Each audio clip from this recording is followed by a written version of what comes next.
Boa noite a todos, boa noite aos nossos irmãos que nos acompanham pela internet. E eu gostaria, antes de tudo, de agradecer do fundo do coração. Uma noite como essa pode ser mais uma noite de trabalho para essas criaturas que aqui lutam nesta casa, de forma tão honrosa, mas para a minha vida é importantíssima. Vai fazer muita diferença na minha existência, esse dia de hoje, esta noite. Antes de tudo, eu agradeço demais a todos vocês. Para a noite de hoje, meus irmãos, nós separamos um tema que vinha sempre em nossas reflexões. Sempre em nossas orações e nos nossos pensamentos, nós nos questionávamos por que algumas criaturas, ao verem Jesus, despertavam prontamente para viver o Evangelho. Porque alguns, ao ouvirem em seus discursos maravilhosos, não saíam mais de perto dele, o seguiam, entregavam suas vidas pelo Evangelho, enquanto que outros, tristemente, ouviram a Jesus, conversaram com ele, deram as costas e foram embora. Que grande diferença existe entre essas pessoas? O que motivou alguns amá-los e outros odiá-los? Então nós fomos buscar, meus irmãos, nas nossas pesquisas, na literatura espírita, na psicografia de Chico Xavier, de Divaldo Franco, no Novo Testamento. Fomos buscar histórias dessas pessoas, dessas criaturas que passaram por ele, que conversaram com o Mestre. E é relatado que era passado apenas um dia do primeiro banquete espiritual que Jesus ofereceu às margens do Tiberíades. Depois da sua primeira manifestação, passado um dia, ele caminhava à beira daquele lago. E vendo dois pescadores jovens, ele se aproxima daqueles homens e diz: filhos de Zebedeu, quereis vir comigo construir o reino dos céus na terra? Era Tiago e João, dois jovens pescadores. E aqueles dois homens, aqueles dois jovens, ficaram felizes demais com o convite, se emocionaram demais. Eles ouviam a João Batista, ouviram também a Jesus do dia anterior e prontamente abraçaram o Mestre. João beijava suas mãos, Tiago colocava a mão em seu ombro, com um carinho de irmãos que há tanto e tanto tempo pareciam se conhecer. A alegria era tanta naqueles dois jovens, que ao voltar para casa, assim que entraram, relataram tudo o que aconteceu à sua mãe, Salomé. E disseram do convite bendito, que aquele homem iluminado que falava à beira do lago tinha o chamado para trabalhar com ele. E Salomé, como uma mãe zelosa, começou a refletir. Ora, um novo reino. Há tempos que o povo fala que Roma vai cair. Alguns já dizem que Herodes não vai durar no poder. Certamente, o filho de Maria deve estar representando algum príncipe ilustre, desconhecido. Os meus filhos podem ficar nos mais altos postos desse reino, por que não? São jovens, são fortes. Ele deve estar recrutando os jovens para trabalhar. E Salomé não ficou só no pensamento. Com o seu cuidado maternal, querendo o melhor lugar para os seus filhos, ela vai até Jesus. Passaram-se só um dia do momento em que ela soube do convite. E ao chegar, Jesus já estava reunido com os 12 apóstolos, os 2 filhos dela e os 10 demais. E ela entra naquele local e é travado o diálogo que está descrito no Evangelho de Mateus, capítulo 20, versículos 20 a 28. Ela diz a Jesus: Senhor, quando da formação do teu novo reino, permite que os meus filhos fiquem um à tua esquerda e um à tua direita, nos mais altos postos. E Jesus olha para aquela mãe, sorri amorosamente, olha para Tiago e João como convidando-os à vida adulta e questiona a eles: antes de tudo é necessário saber se vocês beberão o cálice que eu beberei. A inocência era tanta, meus irmãos, que eles acreditavam que era uma bebida amarga, para ser tomada no ambiente de festas, no momento de comemoração, e prontamente responderam: sim, Senhor, beberemos do teu cálice. E Jesus, vislumbrando o futuro, disse a eles: é verdade, beberão do cálice que eu vou beber, mas quanto a estar ao meu lado no reino dos céus, isso decidirá o meu Pai. E criou-se um clima de animosidade naquele momento, porque os demais apóstolos não gostaram daquele pedido de Salomé. Ora, estamos todos aqui, por que eles dois? Por que eles devem estar à frente? A tal ponto que Jesus diz a todos eles: entre os gentios, os mais poderosos comandam e são servidos. Entre vocês, aquele que quiser ser maior, seja o maior servidor. E Salomé, percebendo que o ambiente não era favorável, que era o momento de se retirar dali, ela sai daquele local, mas não desiste. Vai para a sua casa e conversa com o seu marido Zebedeu. Relata tudo o que está acontecendo, fala sobre o convite de Jesus, fala da importância de colocar os seus 2 filhos nos principais postos. E Zebedeu, um homem religioso, no dia posterior, após o seu dia de trabalho, chama Tiago e João, seus 2 filhos, e vai até Jesus. E ao chegar diante do mestre, ele argumenta: Senhor, eis aqui os meus filhos, são jovens, fortes, estão prontos para te servir em todas as situações. Eu queria pedir, Senhor, os maiores cargos, que eles pudessem estar a teu lado nesse reino que tu está por montar. Jesus sorri para ele e o diz: Zebedeu, tu és um homem fiel à lei, tu conheces e amas a religião. Me diz, já viste algum profeta no seu tempo ser querido pelos homens do mundo? Todos eles foram expulsos de sua terra natal, foram mortos, trucidados. Não te lembras o que eles fizeram com Jonas, com Moisés? E Zebedeu diz: é verdade, Senhor. E o nosso mestre diz: o meu reino, Zebedeu, há de ser construído no coração dos homens. Várias dificuldades surgirão. Será necessário que eu beba o fel, mas me alegro por todas as lutas, porque tenho no espírito a certeza da vitória. Nós viemos aqui e nos reunimos, Zebedeu, para fazer o bem a toda a humanidade. E Zebedeu, impressionado com aquelas respostas, se sentia diante do maior profeta do seu povo. E disse a ele: que grande reino, Senhor! Certamente este teu reino será como esperavam os fiéis de Elias, da resignação, da paz. E o mestre diz: sim, a resignação, a vontade de Deus e a paz para com seus irmãos são do meu reino. Mas os homens têm viciado esses sentimentos, confundindo a paz com a preguiça. Eu venho trazer as ferramentas para os homens modificarem as quedas que subjugam o próprio coração. Vem, Zebedeu, vamos ao trabalho, mas eis que o nosso trabalho será de forma humilde, sem grandes construções, sem edifícios de pedra.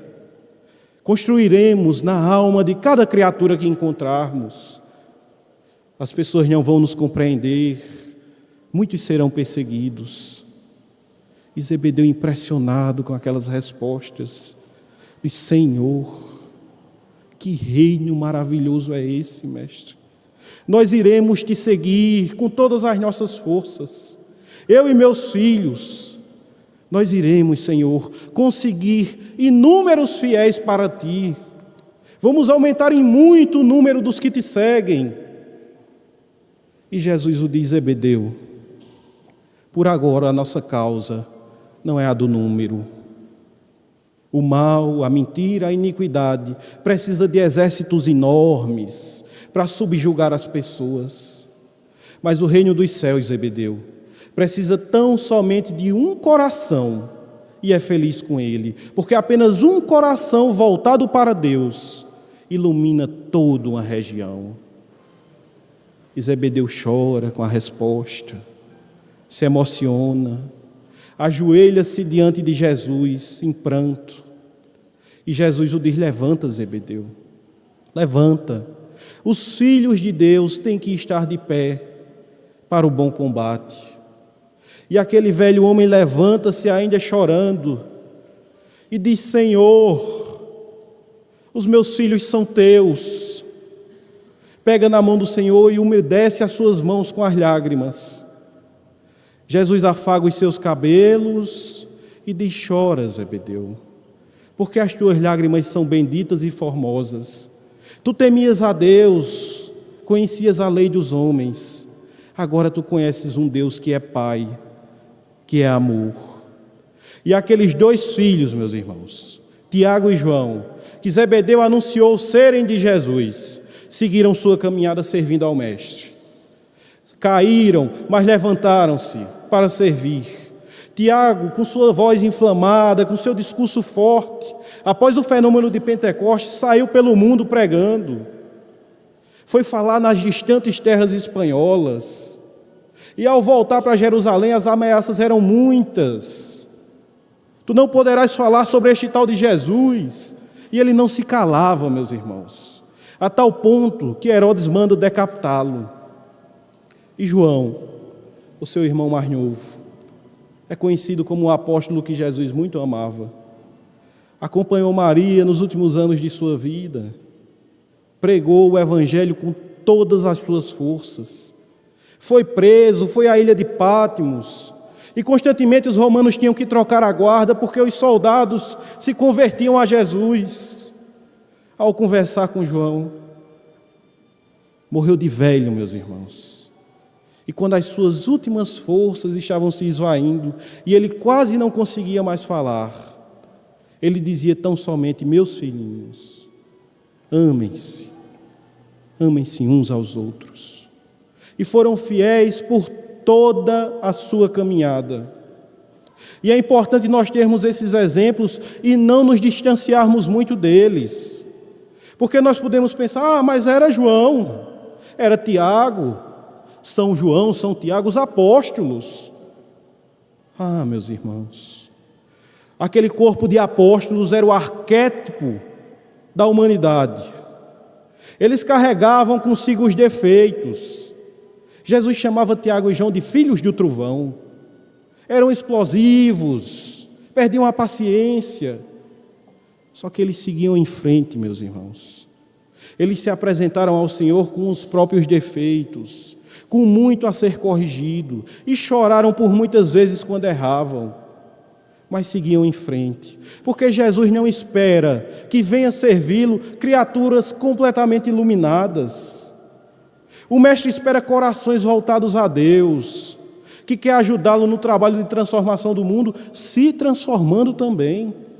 Imaginemos, meus irmãos, se só viesse trabalhar na casa espírita espírito de luz.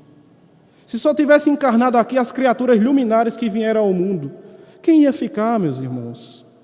Se só fizesse palestra quem conseguisse viver tudo o que fala sobre o Evangelho, quase todo mundo ia calar a boca.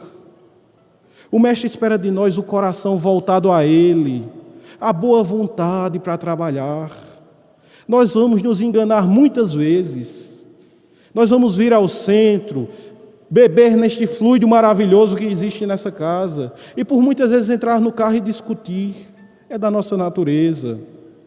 É importante que nós não desistamos, que tenhamos confiança na construção do nosso coração, que saibamos que Jesus não espera tão somente os perfeitos, os excepcionais. Porque o apóstolo André, ao ouvir Jesus dizer que a seara era grande e que os trabalhadores eram poucos, o apóstolo André, irmão do apóstolo Pedro, disse: eu vou resolver, Senhor. Essa eu vou fazer por Jesus. E ganhou aquela região, buscando servidores para o mestre. E ele achou. Só que André não queria qualquer pessoa, não. Tinham que ser pessoas especiais, com dons. Então ele leva 3 indivíduos até Jesus. Entra na casa de Pedro, com aqueles 3 homens para apresentar ao mestre. Jesus está sentado, em um dos seus raros momentos de descanso, e olha com todo amor para aquelas 3 pessoas, para André.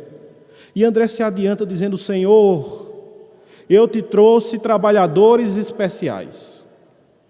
Eu te trouxe os melhores, Senhor, os maiores dessa região. Queria te apresentar este daqui, Joabe. Ele vê coisas fenomenais, tem a visão do oculto, o que nós não conseguimos alcançar. Ele vê, Senhor, os próprios demônios flagelando homens imundos. Quando ele foi a Jerusalém, ele viu o fogo dos céus sobre o pão da proposição. É um homem fora do comum, Senhor. E Jesus olha para aquele homem e não diz nenhuma palavra. Aguarda que ele se apresente. E Joabe diz: é verdade, Senhor. Eu tenho uma visão fora do comum. Vejo coisas que quase ninguém vê. Tenho uma capacidade de vislumbrar o que está escurecido. Eu gostaria de andar contigo, Senhor. Eu gostaria de conhecer a tua lei.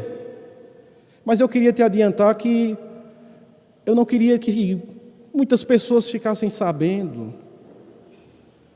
Tenho uma opinião popular, Senhor. Trabalho na casa de um chefe romano muito rico.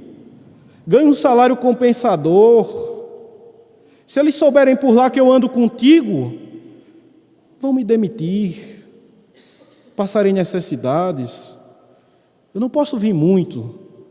E é melhor que fique em segredo. E Jesus traz um sorriso no canto da boca que não chega a se formar, como um adulto que olha uma criancinha espiritual. André, um tanto quanto constrangido, se adianta e diz: Senhor, eis aqui o segundo, Menahem. Ele, Senhor, tem sonhos maravilhosos, em que prevê o futuro, tem ouvidos, escuta coisas do mundo dos céus. Já foi testado por senhores romanos, mestre, e sempre se sai bem. Conseguiu descobrir joias perdidas de uma família importante, com seus sonhos miraculosos. Esse aqui, Senhor, esse será um grande trabalhador. E Jesus repete o comportamento. Olha para aquele novo candidato. E aquele homem começa a se explicar: Senhor, eu te admiro. E eu gostaria, sim, de aprender a tua lei, talvez de te acompanhar, mas eu não posso vir muito. Eu não vou poder estar aqui constantemente, Senhor. A bem da verdade, o meu sogro é um homem muito rico e está prestes a descansar. Eu vou herdar toda a herança dele. Se ele souber que eu ando com essas pessoas, não vai me favorecer. Eu não posso vir muito. E Jesus continua a observar, forma-se um clima mais difícil no ambiente. E André vem apresentar o terceiro candidato. Senhor, eis esse daqui. Ele escreve de forma fenomenal. Todos os escribas da região o invejam. Inúmeros e inúmeros sacerdotes trazem para ele grandes questionamentos, e em sua escrita milagrosa ele os responde: Senhor, é um homem fora do comum, será um grande trabalhador para nós. E Jesus aguarda o que vai dizer aquele trabalhador. E aquele homem também diz: Senhor, eu gostaria de estar contigo, gostaria de te servir. E verdadeiramente escrevo de forma maravilhosa, porque desce um fogo dos céus, toma minhas mãos e eu escrevo muitas coisas que não sei nem do que se trata. Tem essa capacidade, Senhor. Gostaria de te servir, mas queria te adiantar que eu não vou poder vir muito, que eu não posso ter o compromisso. Eu conheço um grande revolucionário, e ele está prestes a tomar o poder, e ele já me disse que quando assassinarmos patrícios importantes e o procurador, eu serei um dos oficiais do novo reino. Aproveitarei a minha condição para organizar as nossas leis. Vou ganhar ouro, prata, posições. E Jesus o observa. E André diz: então, Senhor, estão aqui os 3 trabalhadores. Tu vai aceitá-los, mestre, para que eles possam estar conosco, nos auxiliar? E Jesus diz: não, André, deixemos os nossos irmãos ir em paz. Por enquanto, a causa deles não é a nossa. Deixem-os seguir seu destino. Um deles estacionou na riqueza, o outro no poder, na fama. Mas, Senhor, eles são especiais. Um vê, Senhor, de forma maravilhosa, o outro escuta, o outro escreve. Tu não vai querê-los? Não, André. Em todos os tempos existiram homens prodígios no mundo. Os nossos irmãos têm outro caminho agora. O que eu busco são corações verdadeiramente voltados a fazer a vontade do Pai. Porque muitas vezes, meus irmãos, nós acreditamos que somos menores por não termos capacidades acima do comum. Nós não opinamos na casa espírita porque não somos médio ostensivos. Nós não vamos trabalhar porque não temos visões. E Jesus já nos ensina, meus irmãos, que por todo o tempo existiram os homens prodígio, as capacidades maravilhosas, mas tantas e tantas são colocadas a perder.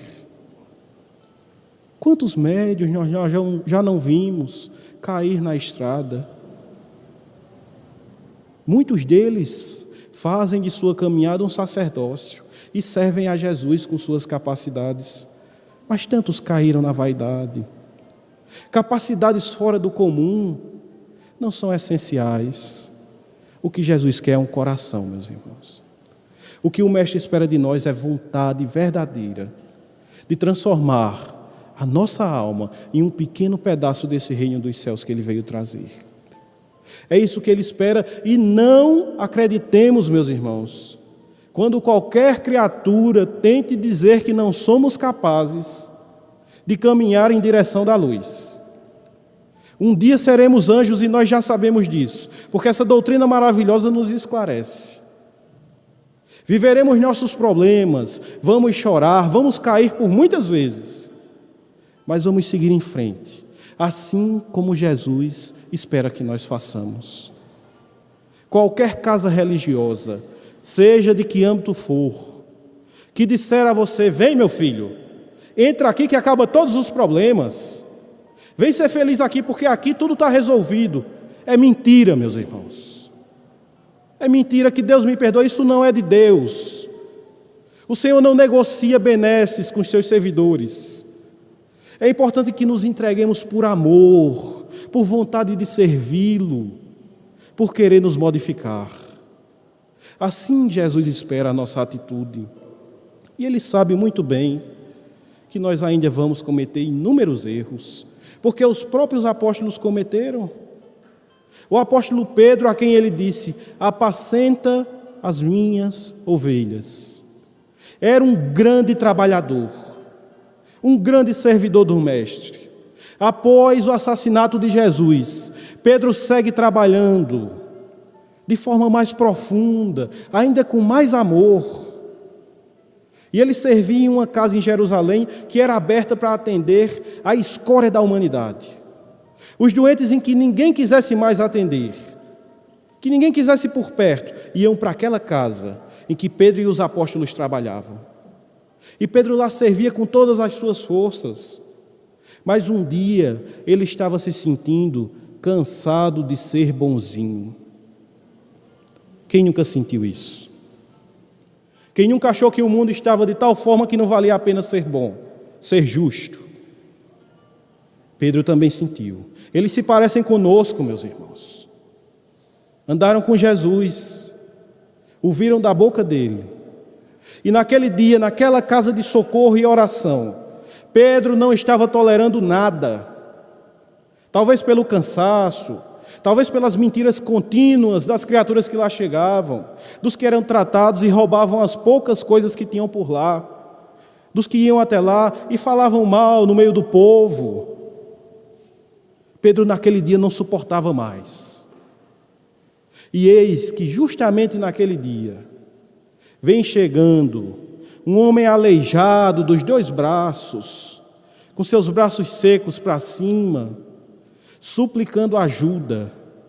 Chega diante de Pedro e diz: auxilia-me, auxilia-me pela caridade.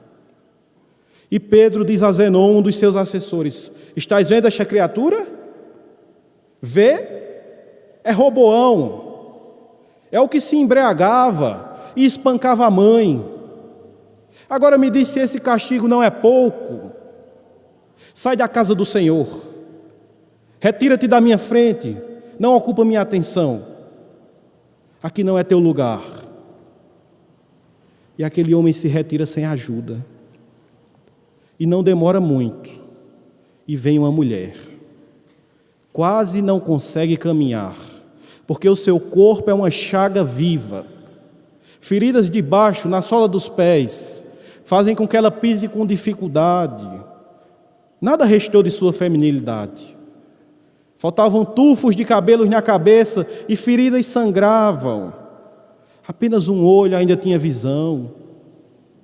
E chega naquela casa para pedir a misericórdia. E Pedro olha para ela e diz: tu não te envergonhas de entrar no pouso do Senhor Jesus? Ninguém me contou, infeliz. Eu ouvi o teu riso imundo, quando tu espancavas os teus escravos até a morte. O teu castigo ainda é pouco. Retira-te da minha frente. Sai da casa do Senhor. E não demorou muito, meus irmãos. E vem um homem paralítico carregado, um idoso, pedindo clemência, pedindo ajuda.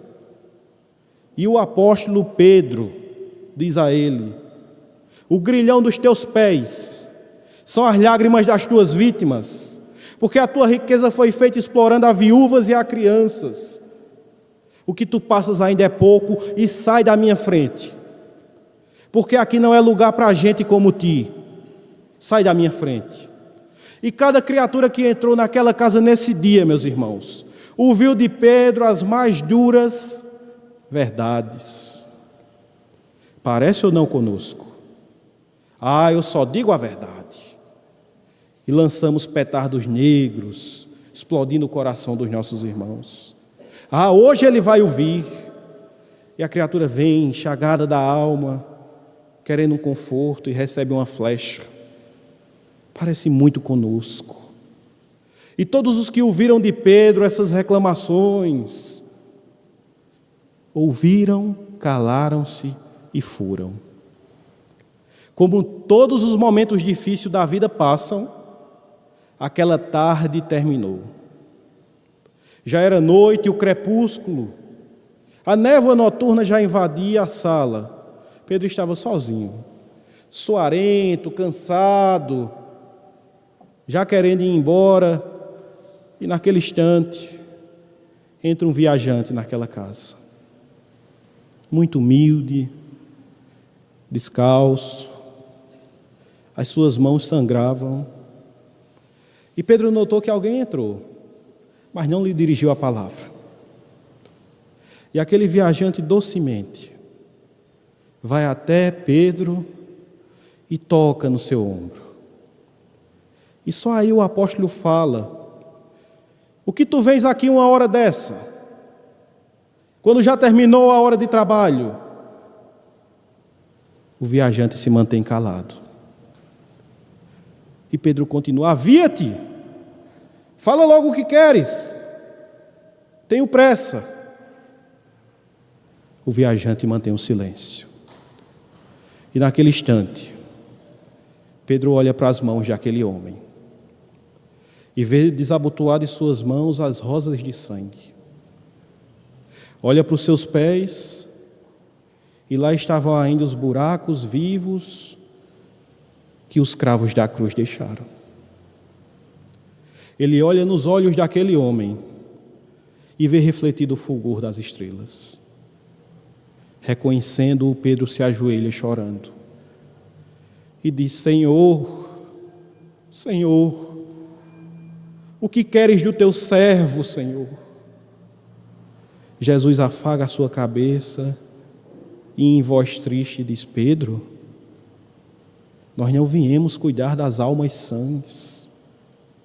Eu venho suplicar-te a misericórdia do silêncio.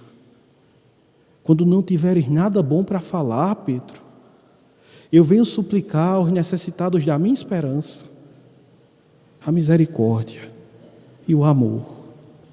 E Pedro chora copiosamente, com as mãos no rosto, e levanta-se para abraçar Jesus. Mas o mestre não estava mais lá. E era Pedro, meus irmãos. Era o líder dos apóstolos. Era um dos homens mais importantes na caminhada do Evangelho. Levantou-se no outro dia, chorou de remorso e continuou a servir, seguindo sua caminhada. Muitos deles viveram dificuldades iguais às nossas. Muitos dos apóstolos sofreram as nossas inseguranças. E depois que foi feito aquele processo terrível, em que eliminaram o governador espiritual desse planeta, através do processo mais injusto que este mundo já viu, os apóstolos batiam cabeça. Imagina uma ideia com 3 anos, e o idealizador é morto.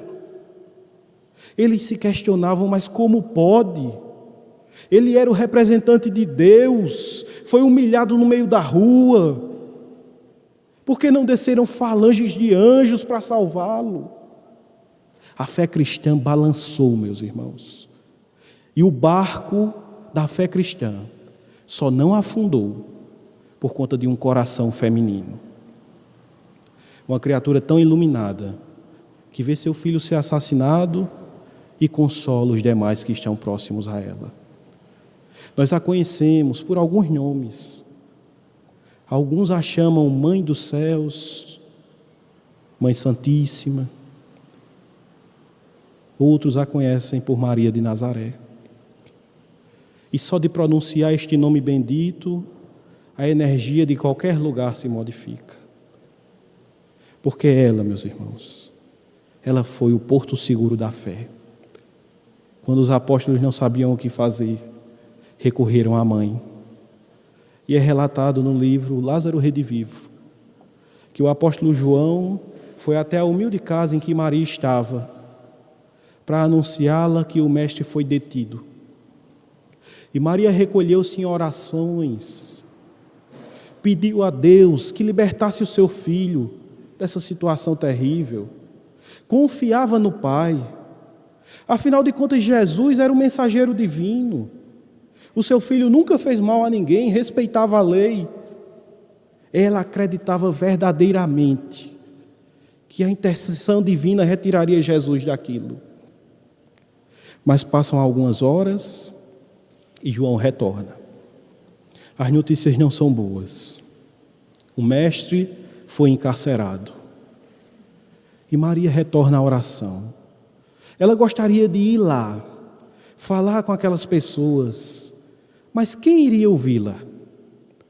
Uma mulher pobre, sozinha, qual dos poderosos do mundo iria dar ouvidos a ela? Ela toma em oração, meus irmãos. E o seu coração de mãe acredita que Deus intercederá e que Jesus será liberto.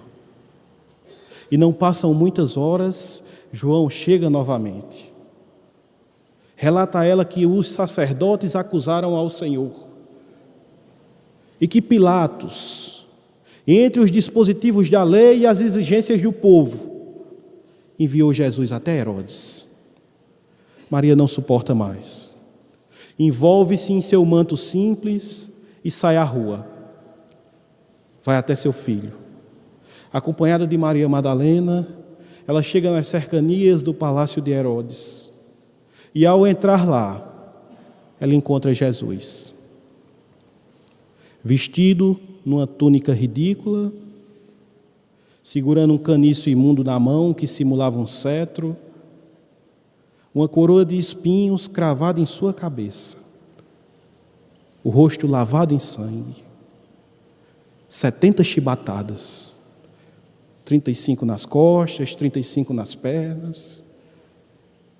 E vendo o seu filho nessa situação, ela corre até ele. Quer tirar Jesus dali, limpar o seu rosto, levá-lo para casa. Mas os guardas não a permitem.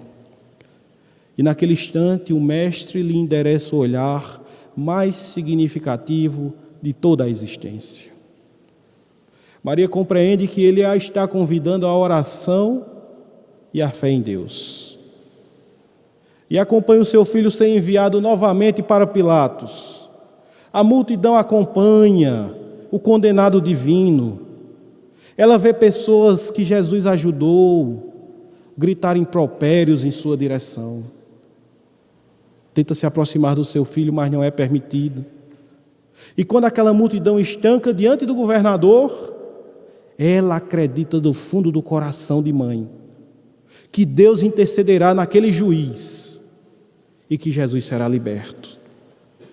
E quando Pilatos diz que a turba farisaica vai decidir a sorte do mestre, que a multidão escolherá entre Jesus e Barrabás, Maria se enche de alegria, porque o povo ia escolher, e o povo devia demais a Jesus. Aleijados levantaram, cegos voltaram a ver, leprosos foram limpos, alguns estavam lá, mas eis que a multidão grita pela liberdade de Barrabás, o malfeitor, e pede a crucificação do mestre. E Maria, em extrema dor no coração, pensa consigo mesma: onde está Deus?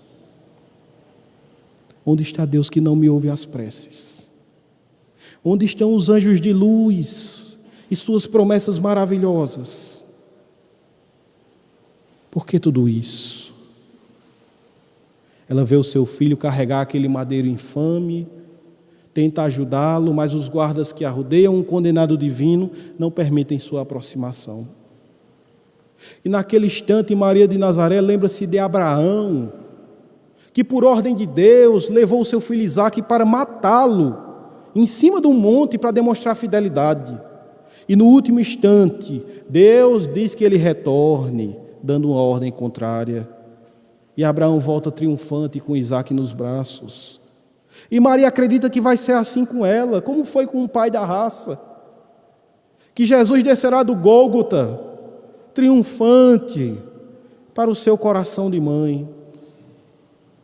Mas presencia ele ser içado naquela cruz das perfídias humanas. Escuta Jesus encomendá-la aos cuidados de João. Olha para ele e pensa consigo mesmo: Senhor, por que tudo isso? E ao ver a divina cabeça do seu filho pender, ela vem em retrospecto maravilhoso, enche-se de uma energia celestial e lembra-se do anjo Gabriel entrando, dizendo que Deus era com ela. Lembra-se da caminhada de Jesus, da grandeza dos seus atos. Lembra-se do quanto ele a orientava a compreender a vontade de Deus. E naquele instante, a Mãe dos Céus ajoelha-se ao pé da cruz e repete a tão conhecida frase: Senhor, eis aqui a tua serva, faça-se em mim a tua vontade. Sendo fiel, meus irmãos, sendo fiel à vontade do Pai. Ela sabia que o seu coração de mãe chorava, mas que certamente os planos divinos estavam sendo feitos e que Deus, em sua misericórdia infinita, saberia o que estava fazendo. E se entrega a Deus, testemunhando na maior das dores deste mundo, a fidelidade ao Pai. Tenhamos Maria como nosso exemplo, meus irmãos. Sejamos fiéis quando a dor for mais forte. Sejamos fiéis no momento em que os que mais amamos não nos compreenderem. Testemunhemos a nossa fé. Testemunhemos a luz que temos no coração, quando o mundo não entender a nossa alma.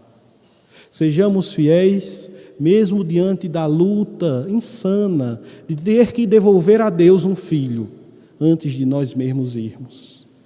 Sejamos fiéis na dor, meus irmãos, porque é a dor que nos forja nessa caminhada de luz. Que possamos todos nós trabalhar em nosso coração essa fidelidade, para quando chegarmos no plano espiritual e os nossos nos receberem, nós não tenhamos vergonha.